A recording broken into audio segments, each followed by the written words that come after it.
ہمیں حکم دیا گیا وَلِتُكْمِلُوا الْعِدَّةَ وَلِتُكَبِّرُوا اللَّهَ عَلَى مَا هَدَاكُمْ، گنتی کے دن پورے کرو اور اللہ نے تمہیں جو ہدایت عطا کی اس پر اس کی بڑائی بولو، اس پر تکبیر بولو۔ گنتی کے دن 29 ہیں یا 30، ثواب 30 کا ہی عطا کیا جاتا ہے۔ وَلِتُكَبِّرُوا اللَّهَ عَلَى مَا هَدَاكُمْ، جو تمہیں اس نے ہدایت عطا کی اس پر اس کی بڑائی بولو۔ اللہ اکبر لا الہ الا اللہ واللہ اکبر، اللہ اکبر وللہ الحمد، یہ اس آیت کریمہ پر عمل ہے۔ عید کا دن اللہ کی رحمتوں کے نزول کا دن ہے، اور یہ دن ہمیں صدقہ فطر کی ادائیگی کا حکم دیتا ہے۔ صدقہ فطر ایک تو غریبوں کو عید کی خوشیوں میں شامل کرنے کے لیے ہے، اور دوسرا روزے کے اندر جو ہم سے کوتاہیاں ہو جاتی ہیں یہ اس کا کفارہ بن جاتا ہے، اور روزوں کی قبولیت کا سبب اور ذریعہ بن جاتا ہے۔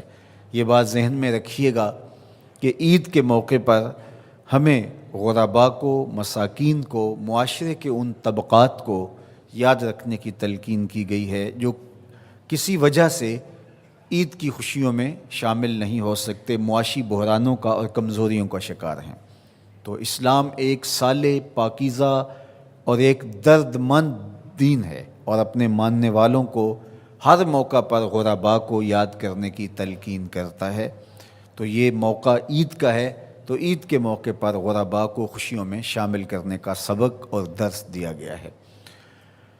تیسری بات جو اس موقع پہ میں آپ کے سامنے رکھنا چاہ رہا ہوں وہ یہ ہے کہ اس مرتبہ عید الفطر بہت درد اور اذیتیں لیے جلوہ گر ہوئی ہے، اس لیے کہ ہمارے فلسطینی بھائی اس وقت اپنی بقا کی جنگ لڑ رہے ہیں، اور جس اذیت سے، جس کرب سے وہ گزر رہے ہیں اس کا میں اور آپ اندازہ نہیں کر سکتے۔ وہ بیچارے تنے تنہا جو اپنی زمینوں سے بے دخل کیے گئے، اور آج مسجد اقصیٰ میں ان کو داخل نہیں ہونے دیا جاتا، اور اگر وہ مخصوص راتوں میں اور جمعات کے اجتماع میں وہاں پہنچتے ہیں تو ان پر گولیاں برسائی جاتی ہیں۔ یہ بات ذہن میں رکھیے گا کہ القدس ہماری غیرت کا نشان ہے، القدس ہماری عزت کا نشان ہے۔ ہمارے آقا و مولا حضور ختم المرتبت صلی اللہ علیہ وآلہ وسلم نے آسمانی معراج کا آغاز مسجد اقصیٰ سے کیا، اور قرآن نے اس مسجد اقصیٰ کا تعارف کرواتے ہوئے کہا الذی بارکنا حولہ، یہ وہ بابرکت جگہ ہے جس کے اطراف میں ہم نے برکتیں رکھی ہیں۔ یہ انبیاء کی سرزمین ہے، یہ محبت انوار ہے، یہ ارض شام، فلسطین شام کا ہی حصہ ہے، اردن بھی شام کا حصہ ہے، فلسطین بھی شام کا حصہ ہے، اور سیریا یہ تقسیم کر دیا گیا۔ تو یہ سارے شام کے حصے ہیں جو ارض مبارک ہیں، اور اللہ جل شانہ کے محبوب علیہ السلام نے ہاتھ اٹھا کر کے شام کے لیے دعا مانگی ہے، اللہم بارک لنا فی شامنا، اللہم بارک لنا فی یمننا۔ تو شام کی سرزمین اور بیت المقدس مسلمانوں کے لیے عزت کا مقام ہے، اور تیسری مقدس ترین جگہ ہمارے لیے مسجد اقصیٰ ہے۔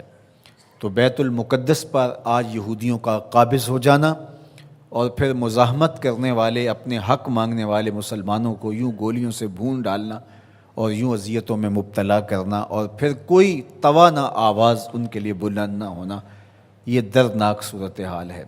شاید آج انہوں نے فیصلہ کر لیا ہے کہ جیسے بھی ہو ہم اپنا حق لے کے رہیں گے۔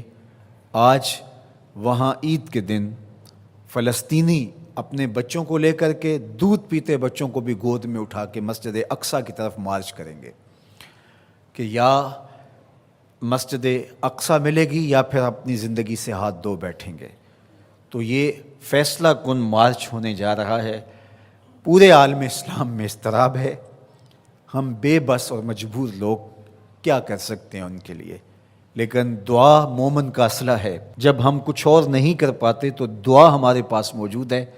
تو آج اس اجتماع عید کے موقع پر اپنے فلسطینی بھائیوں کے لیے پورے خلوص کے ساتھ دعا کیجیے گا، اللہ انہیں کامیابیاں نصیب فرمانا، اور غاصب یہودیوں کو غارت کر دینا، صہیونیوں کو برباد کر دینا، امت مسلمہ کو عروج اور بانکپن نصیب فرمانا، اللہ ان کو آبرو دینا، مسجد اقصیٰ کی آزادی نصیب کرنا، اور ہمیں وہ بہاریں، وہ عزتیں، وہ وقار نصیب کرنا۔